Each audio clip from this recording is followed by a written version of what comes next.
Bienvenue dans ce nouveau jour du mois de l'amour. Alors aujourd'hui, j'ai envie de te parler de ma vision du couple, en tout cas d'un petit morceau de ma vision du couple. En fait, je vois le couple comme un équilibre à trouver et un équilibre à garder plus ou moins. Tu sais, bah tiens, je t'invite à le faire d'ailleurs, c'est marrant ça. Mets-toi juste sur un pied, le pied que tu souhaites, et juste vois qu'est-ce qui se passe dans ton corps. Est-ce que c'est difficile pour toi d'être en équilibre sur un pied?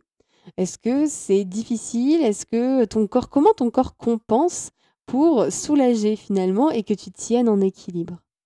Et ben, en fait, le couple, c'est un peu ça, c'est un peu une personne qui va être à cloche-pied et qui va trouver tous les moyens pour garder l'équilibre en compensant, en soulageant le côté qui a besoin d'être soulagé et bref, c'est vraiment cette idée d'équilibre et la bonne nouvelle, c'est qu'en fait, cet équilibre, on l'atteint, on le trouve, mais on le perd très souvent, hein. Tu sais, quand tu es sur un pied, il y a un moment, tu es en mode: «Oh yes, je tiens, c'est trop bien» et puis, bah, 2 secondes après, voilà, tu chancelles, tu bascules un peu, tu tombes parfois, mais tu recommences et tu réessaies. Et ben, là, c'est exactement pareil.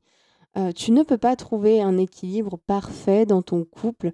Ça va tenir plus ou moins longtemps, mais il y aura toujours des petites turbulences, des petits moments où ça va secouer un peu et c'est complètement OK. Donc ne lutte pas, mais par contre, tu peux compenser, tu peux chercher comment soulager ça. Tu peux demander à ton partenaire, à ta partenaire: «Bah, tiens, co comment on peut faire pour se sentir bien?» Bon, je suis d'humeur, métaphorique aujourd'hui, mais en gros, voilà, l'équilibre du couple, c'est ça. Donc c'est, par exemple, aussi trouver un équilibre entre prendre du temps pour toi et prendre du temps pour le couple. Ça va être, trouver l'équilibre entre tes besoins et les besoins de l'autre aussi. Trouver un équilibre entre donner à l'autre et recevoir de l'autre. L'équilibre, ça va être prendre soin de l'autre, mais prendre soin de toi aussi.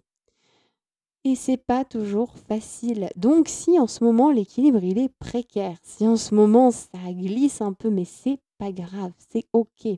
Si tu as envie de t'accrocher, ça va marcher et ça va le faire. C'est un travail d'équipe. Le couple, c'est un magnifique travail d'équipe et c'est quelque chose de très chouette. Quand un des membres du couple bouge, l'autre bouge forcément. Donc ne t'inquiète pas si pour l'instant tu as l'impression d'être la seule à bouger, bah, finalement, ça va faire aussi bouger l'autre. Alors, où est-ce que tu en es de ce cloche-pied de tout à l'heure? Est-ce que tu tiens encore sur ton pied ou est-ce que tu as relâché pour écouter la fin de cette capsule? Je suis curieuse, je suis vraiment curieuse. En tout cas, je ne ferai plus jamais la position de l'arbre en yoga autrement qu'en pensant au couple. Merci pour ton écoute et on se retrouve demain.